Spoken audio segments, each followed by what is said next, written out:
Hello, welcome to another video. In this video I will introduce another article about psychosis, and I select this article to read. And this is also my first time reading this article, so that I will not really sound like really expert in this topic. So this is a review study, basically not a research article. The aim of the review is to understand the relationships between loneliness and related psychological and social factors in individuals with psychosis. Loneliness is poorly understood in people with psychosis.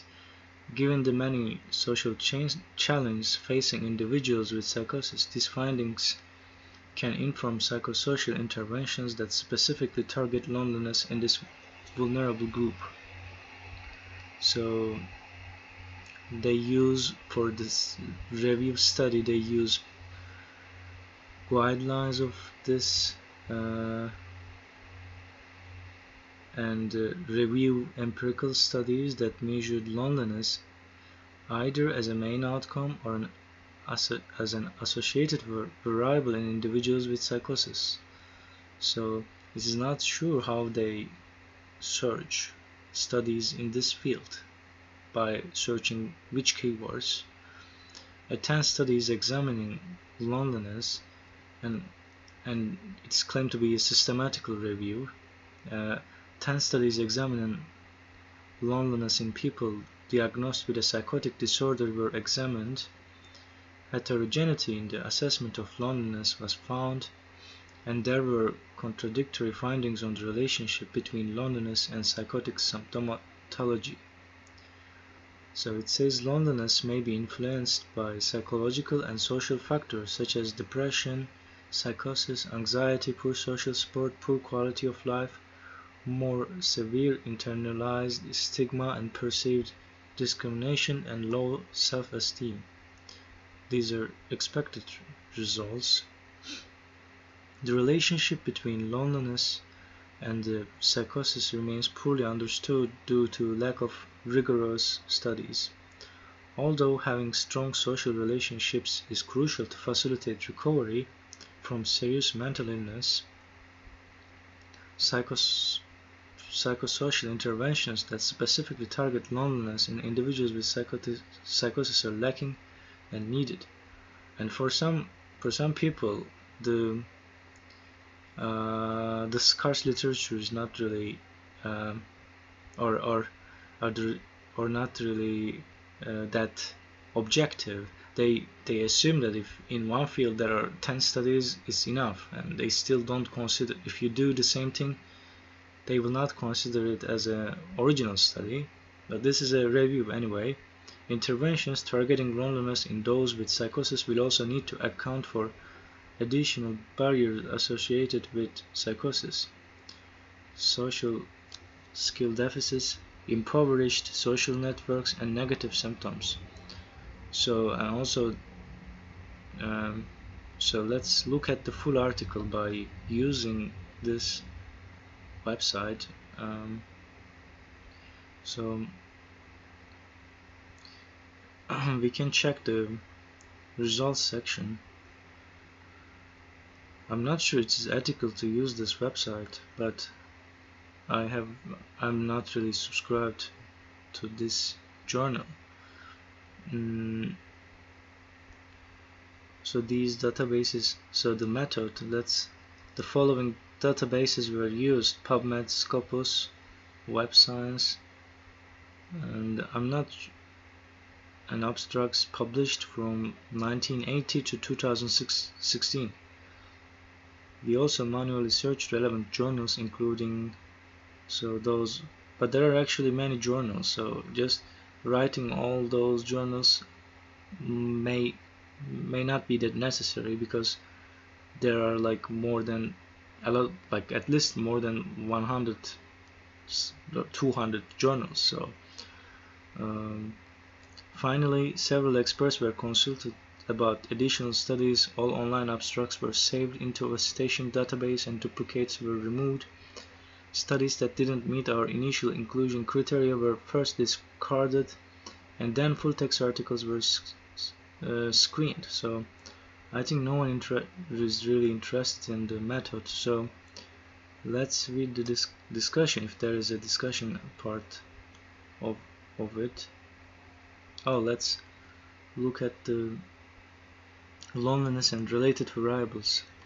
So here is mental health, depression, psychosis, anxiety, structural, functional, self-esteem, self-efficacy. I'm not sure how to efficacy, I guess is how they pronounce, and so that it's related to social support, and those two are part of self-constructs, internalized stigma, perceived discrimination, recovery, quality of life. Quality of life seems to be quite popular in psychiatry, and they love to cite those studies because it sounds very good if you write in the introduction that having this disorder is not good for quality of life for patients. So that's why people like using it, citing those studies, and such studies are also very important.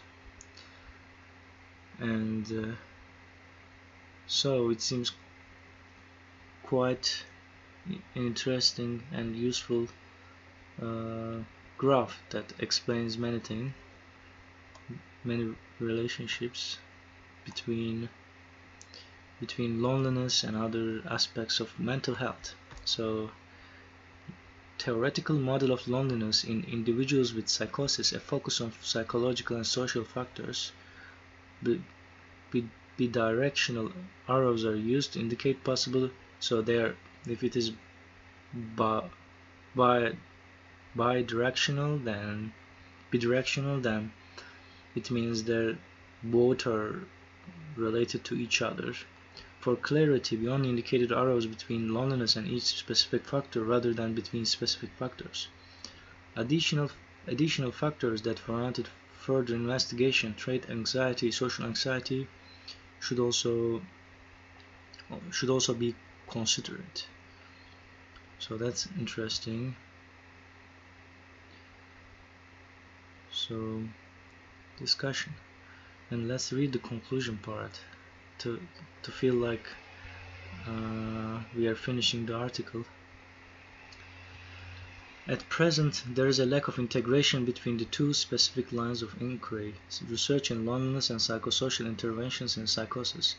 While loneliness appears to be related to many of the variables reviewed, for example, social support, depression, and anxiety, which are all common treatment targets within existing psychosocial interventions, loneliness is rarely measured or the specific target of current psychosocial interventions. Given that loneliness is an important issue for individuals with psychosis, measuring and targeting loneliness within a multifaceted psychosocial intervention is necessary, and designing a psychosocial intervention that can directly target loneliness as well as include the usual objective targets may be beneficial for individuals with psychosis and clinicians alike. Tentatively targeting particular psychological and social factors such as mental health, well-being, social support, self-constructs, and societal perception factors may mitigate loneliness and should be considered measured within loneliness interventions. We posit that particular factors require more examination, and these include trait anxiety, social self-efficacy, and social cognition deficits. Finally, we also proposed a new theoretical model of loneliness that is relevant to individuals with psychosis.